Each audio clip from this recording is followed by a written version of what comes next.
কিন্তু সেখানে একটি বিপ্লবী বাংলাদেশ তথা মুসলিম কান্ট্রির জন্য একটি দুঃখ।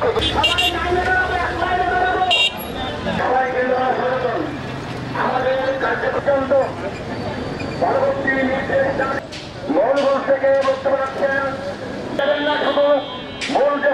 মূল যে কথাগুলো আমরা পবিত্র কালামের পাশ থেকে জবাব করবেন মৌলানা মাহবুব ভাই।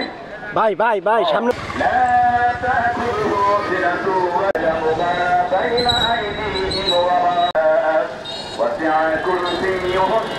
করে নাও আকাশে পৃথিবীতে যা কিছু আপনি করতে পারে না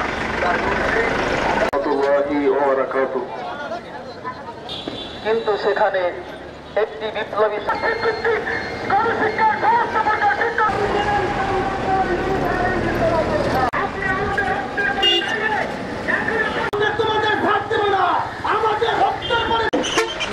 আমি আমার বক্তব্য ইসলাম ভাইকে সংক্ষিপ্ত বক্তব্য রাখার জন্য আহ্বান জানাচ্ছি। যে মাননীয় প্রধান উপদেষ্টা আমাদের প্রধান উপদেষ্টার কাছে এই মেসেজটি পৌঁছে যাবে বক্তব্য রাখার জন্য আহ্বান জানাচ্ছি।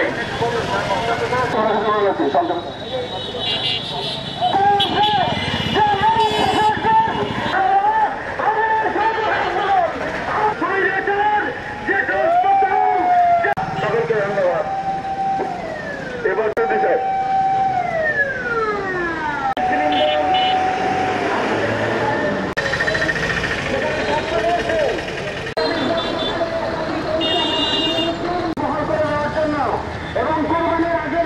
মন্দির ভিত্তিক যে শিশু ও গণশিক্ষা কার্যক্রম চালু রয়েছে, এই দেশ পৃথিবীর ভিতরে দ্বিতীয় বৃহত্তম মুসলিম দেশ। এই মুসলিম সংখ্যাগরিষ্ঠ দেশ হওয়ার পরেও মন্দির ভিত্তিক শিশু ও গণশিক্ষা কার্যক্রমে তাদের মাসিক স্যালারি দেওয়া হয় 14,000 টাকা। অথচ সেখানে ছাত্রছাত্রীর সংখ্যা ন্যূনতম উল্লেখযোগ্য নয়। অথচ এক একজন ইমাম, এক একজন মসজিদের মুয়াজ্জিন যারা এই শিক্ষা পরিচালনা করেন তাদের মাত্র মাসিক স্যালারি দেওয়া হয় 5,000 টাকা। এখানে মারাত্মক বৈষম্য তৈরি হয়েছে।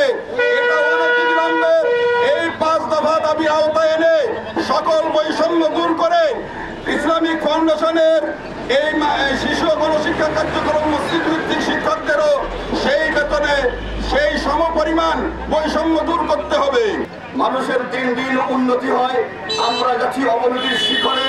তা না হলে গত 23শে মার্চ আমাদের এই জননন্দিত প্রকল্পটি, এই প্রকল্পের জনবলকে অতর্কিতভাবে বিতর্কিত করার জন্য এই জনবলকে আউটসোর্সিং আওতায় আনা হয়।